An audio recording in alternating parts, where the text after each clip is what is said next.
Pernah ada satu nama dalam sejarah Islam yang berani berpikir tentang Tuhan, tanpa merasa lebih tinggi dari Tuhan itu sendiri. Ia menggunakan akal sejauh mungkin, namun berhenti tepat sebelum akalnya menjadi sombong. Namanya Ibn Sina. Di zaman sekarang, banyak orang takut berpikir, karena khawatir imannya goyah. Sebagian lagi berpikir terlalu jauh, sampai lupa untuk tunduk. Di antara dua ekstrim itu, Ibn Sina menunjukkan satu jalan yang jarang dibicarakan. Berpikir tanpa kehilangan iman.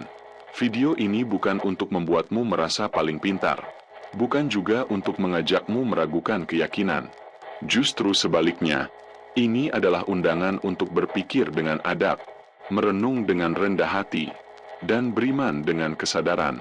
Jika kamu merasa iman tidak seharusnya rapuh oleh pertanyaan, jika kamu percaya bahwa berpikir adalah bagian dari ibadah, dan jika kamu ingin memahami filsafat tanpa kehilangan arah, subscribe channel Filstoa, karena di sini kita tidak mencari jawaban cepat, tetapi cara berpikir yang jujur.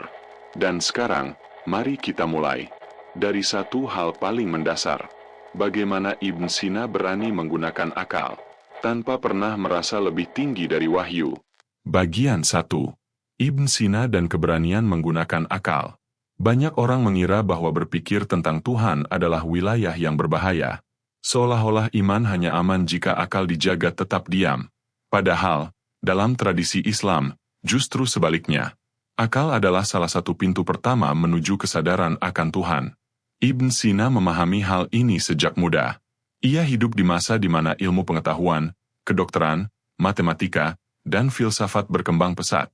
Tapi yang membedakan Ibn Sina dari banyak pemikir lain bukanlah kepintarannya semata, melainkan keberaniannya menggunakan akal tanpa merasa paling benar. Bagi Ibn Sina, akal bukan musuh iman. Akal adalah alat yang Allah berikan agar manusia tidak hidup secara buta. Ia meyakini bahwa jika Tuhan adalah sumber segala kebenaran, maka kebenaran yang ditemukan akal tidak mungkin benar-benar bertentangan dengan wahyu. Jika tampak bertentangan, maka masalahnya bukan pada iman, melainkan pada cara kita memahami salah satunya. Disinilah letak keberanian Ibn Sina. Ia tidak mematikan pertanyaan demi rasa aman. Ia juga tidak memuja akal seolah-olah akal adalah segalanya. Ia menempatkan akal di posisi yang tepat, sebagai sarana untuk memahami ciptaan, bukan untuk menghakimi sang pencipta. Ibn Sina menggunakan filsafat untuk menjelaskan realitas, tentang sebab dan akibat, tentang keberadaan, tentang kehidupan, tentang keteraturan alam semesta. Namun ketika sampai pada wilayah ketuhanan, ia tetap sadar bahwa ada batas yang tidak bisa dilampaui akal sepenuhnya. Ia pernah mengatakan bahwa akal bisa membawa manusia sampai ke pintu kebenaran, tetapi wahyu adalah cahaya yang menuntun manusia masuk ke dalamnya. Ini penting, karena banyak orang hari ini terjebak di dua ekstrim. Satu sisi mematikan akal atas nama iman, sisi lain mengagungkan akal sampai menyingkirkan iman. Ibn Sina berdiri di tengah. Ia mengajarkan bahwa berpikir bukan tanda kurang iman. Yang berbahaya bukanlah pertanyaan, melainkan kesombongan ketika merasa semua jawaban ada di kepala sendiri. Dalam konteks hari ini, pelajaran ini sangat relevan. Kita hidup di zaman di mana informasi melimpah, pendapat berseliweran, dan setiap orang bisa merasa paling tahu hanya karena membaca beberapa potong pengetahuan. Banyak yang merasa logis, tetapi kehilangan kerendahan hati. Banyak yang mengaku rasional, tetapi menutup diri dari nilai-nilai spiritual. Ibn Sina mengingatkan kita, akal yang sehat selalu disertai kesadaran akan keterbatasannya. Berpikir boleh, bertanya perlu, menganalisis penting, tapi semua itu harus dibingkai dengan satu sikap, tahu diri di hadapan Tuhan.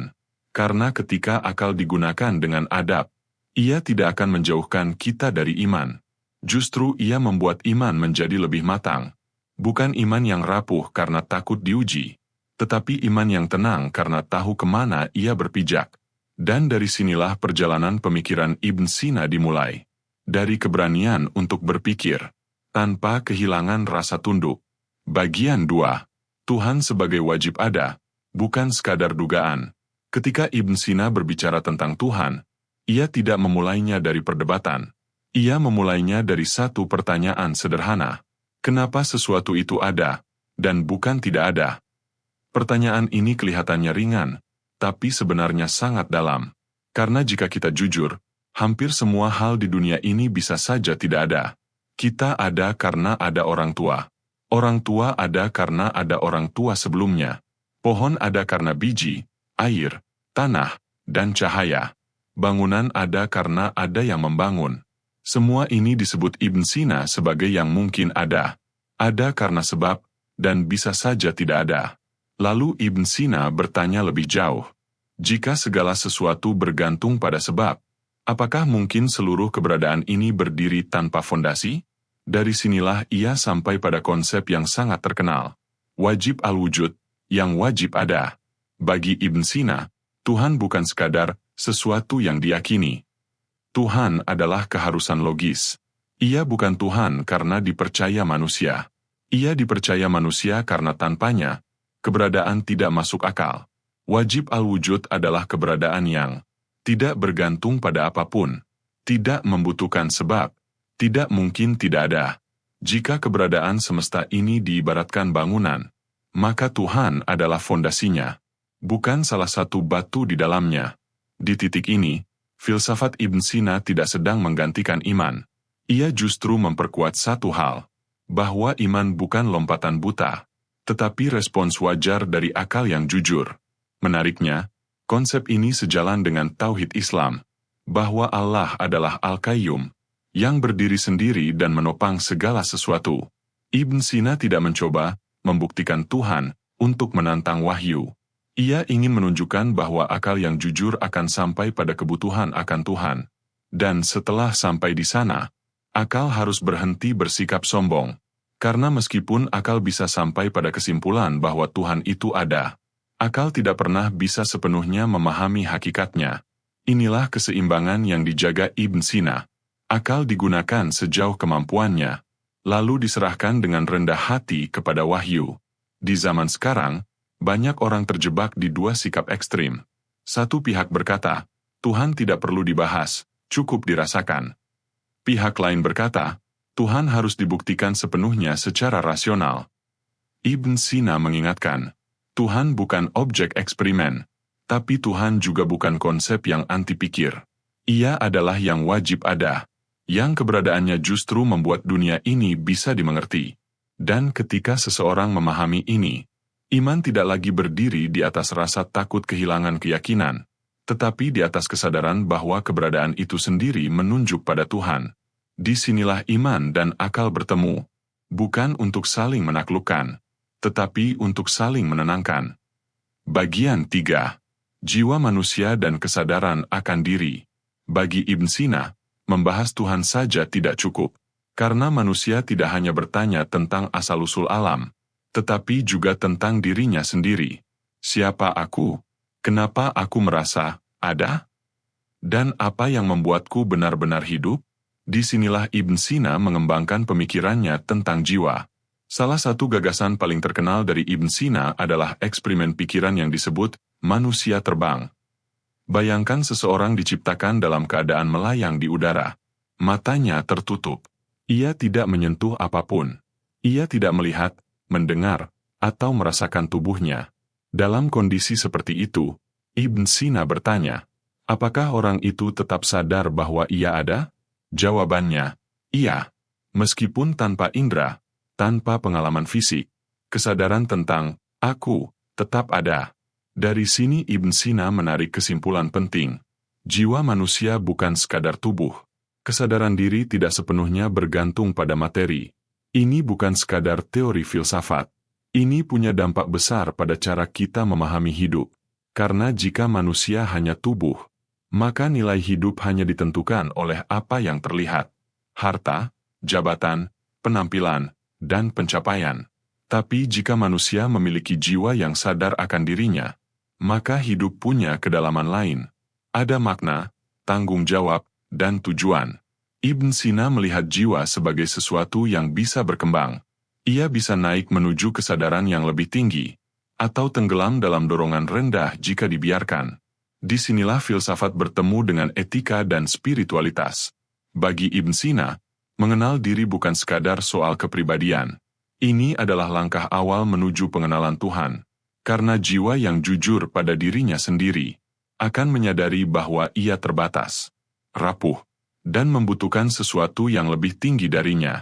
Pemikiran ini sangat dekat dengan pesan Islam, bahwa manusia diciptakan dengan fitrah dan jiwa yang tenang, nafs al-mutmainah, lahir bukan dari pemuasan tanpa arah, tetapi dari keterhubungan dengan kebenaran. Di zaman sekarang, banyak orang kehilangan arah bukan karena kurang informasi, tetapi karena tidak pernah benar-benar diam untuk mengenal dirinya sendiri. Kita sibuk mengejar validasi, sibuk membandingkan hidup, sibuk memenuhi standar luar, sampai lupa bertanya, apa yang sebenarnya aku cari? Ibn Sina mengingatkan bahwa krisis hidup seringkali bukan krisis materi, melainkan krisis jiwa. Dan solusi pertama bukan menambah kesibukan, tetapi menambah kesadaran. Kesadaran bahwa diri ini bukan pusat segalanya, bahwa hidup bukan hanya tentang bertahan, tetapi tentang bertumbuh. Dan ketika seseorang mulai mengenal jiwanya, ia akan lebih mudah mengenali batas akalnya, dan lebih siap untuk tunduk kepada Tuhan, tanpa kehilangan kejernihan berpikir. Inilah kekuatan pemikiran Ibn Sina. Ia tidak membuat manusia sombong dengan pikirannya, tetapi mengajak manusia pulang ke dalam dirinya, lalu melampaui dirinya dengan iman. Bagian 4. Batas akal dan iman yang tetap utuh. Setelah semua perjalanan pemikiran Ibn Sina tentang akal, tentang Tuhan, tentang jiwa manusia, kita sampai pada satu pelajaran paling penting. Akal yang sehat selalu tahu kapan harus berhenti. Bukan berhenti berpikir, tetapi berhenti merasa paling tahu. Ibn Sina tidak pernah mengajarkan bahwa manusia bisa memahami Tuhan sepenuhnya. Sebaliknya, ia menunjukkan bahwa semakin dalam seseorang berpikir, semakin jelas batas dirinya. Dan justru di titik batas itulah, iman menemukan tempatnya. Akal membawa kita sampai pada kesadaran bahwa Tuhan itu wajib ada, bahwa keberadaan tidak mungkin berdiri tanpanya, bahwa jiwa manusia bukan sekadar tubuh yang bergerak. Namun ketika kita bertanya tentang hakikat Tuhan secara utuh, bagaimana zatnya, bagaimana caranya, ada. Akal tidak lagi cukup. Disinilah wahyu berbicara, bukan untuk membungkam akal, tetapi untuk menuntunnya. Ibn Sina memahami bahwa iman bukan lawan dari berpikir. Iman adalah sikap tunduk setelah berpikir sejauh yang mampu. Ia menunjukkan bahwa iman yang dewasa bukan iman yang lahir dari ketakutan pada pertanyaan, tetapi iman yang lahir dari kejujuran menghadapi keterbatasan. Ini sangat relevan hari ini. Di satu sisi, ada orang yang menolak berpikir, karena takut imannya goyah. Di sisi lain, ada yang merasa tidak butuh iman, karena mengira pikirannya sudah cukup. Ibn Sina berdiri di tengah, dan berkata dengan tenang, gunakan akalmu, tapi jangan jadikan akal sebagai Tuhan. Berpikir tentang Tuhan bukanlah dosa. Yang berbahaya adalah berpikir tanpa adab, atau berhenti berpikir karena takut. Ibn Sina mengajarkan bahwa iman tidak hilang karena dipikirkan. Ia hilang ketika manusia menjadi sombong, baik sombong dengan pengetahuan, maupun sombong dengan ketidaktahuannya. Karena itu, berpikir dalam Islam bukanlah pembangkangan. Ia adalah amanah. Amanah untuk memahami ciptaan, menjaga hati dari kesesatan, dan tetap rendah di hadapan yang maha benar. Maka ketika hari ini ada yang berkata, berpikir tentang Tuhan itu berbahaya, kita bisa menjawab dengan tenang, yang berbahaya bukan berpikir, tetapi lupa kepada siapa akal itu tunduk. Ibn Sina tidak kehilangan iman karena berpikir. Ia justru berpikir karena beriman. Dan mungkin, di zaman yang penuh kebisingan ini, kita tidak membutuhkan lebih banyak jawaban, tetapi cara berpikir yang jujur, rendah hati, dan terarah. Berpikir untuk memahami, beriman untuk menunduk, dan hidup di antara keduanya dengan kesadaran.